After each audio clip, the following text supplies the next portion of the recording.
Welcome back to Question and Research. Today's Black History moment is Reginald F. Lewis.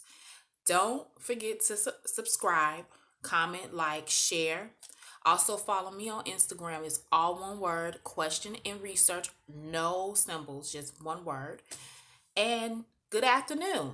So, today's Black History moment is Reginald F. Lewis. He's a very remarkable person, very remarkable man. He's from Virginia. So, he's a Harvard grad. He went to Virginia State University for undergraduate.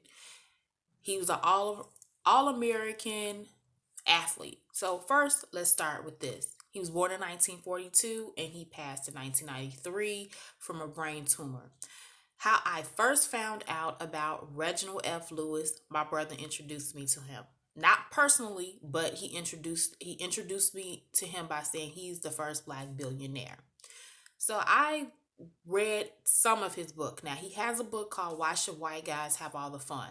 I was reading it. It was pretty good, but I didn't get a chance to finish it and I need to order the book so I can actually read it because I was very intrigued by it. So he grew up in Baltimore, Maryland, and he was an all-American like athlete. He played baseball, basketball, and football. He was also the class president when he was in high school. Also, he was a business-minded person since birth. Some people are born with it, some people acquire it, but it seemed like to me he was born with it. So he had a paper route when he was a kid, and then eventually he only had 10 customers, and then eventually he ended up having 100 customers within 2 years. So this is when he was a young boy, and then he sold it. So he received a football scholarship to Virginia State University, but since he got injured, he lost the scholarship. But he decided right then and there, I got to focus on my studies. He focused on his studies. He did well. Now, what another remarkable thing about him, he did not apply to Harvard. What he did was send a letter of interest to Harvard, and they end up giving him, the acceptance to come to their school. Now, when he was in his senior year at Harvard, he wrote this dissertation about mergers and acquisitions, and he received honors while he was at Harvard. Now, what's really great about this, he lived by his dissertation because that's what his business was built on.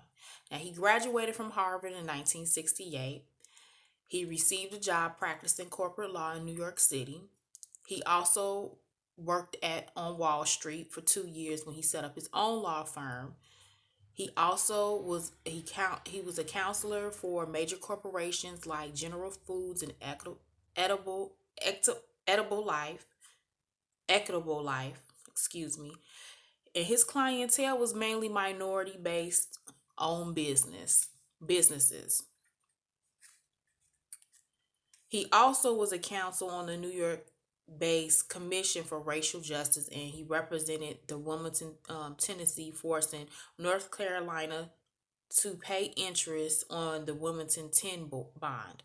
So I need to look into that, what that actually means. So that's another one of his accomplishments, and that sound like some history or some controversy that was going on at that time. Um, so eventually he established his own business, and he ended up doing like the TLC Group LP in 1983, and he brought that in a buyout. So his Harvard PhD dissertation talks about mergers and acquisitions. So he brought it for $22.5 million. And what he did was he streamlined to make it successful. He streamlined the operations. He increased the marketing, and within 2 years, it was profitable. So he made it profitable again. He then sold the company for 65 million. So that's really good. Another opportunity came his way was Beatrice Foods. He outbid Citicorp. Citicorp, that's a big deal, a huge big deal. and this was like the biggest buyout for any American company, not just black, but any American at that time overseas, to buy this out for $985 million.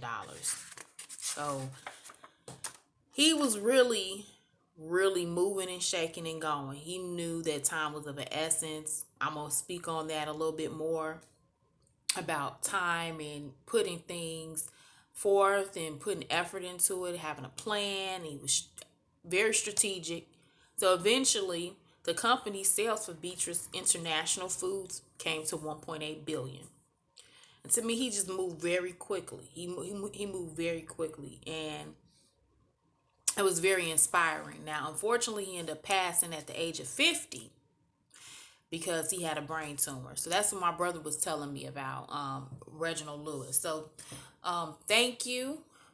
This is the reason why I was kind of late with the video today instead of getting it in the morning. Last night I took out my braids and I went and got my ends clipped and got it done, washed, blow dried, did all of that this morning. So I'm feeling anew again.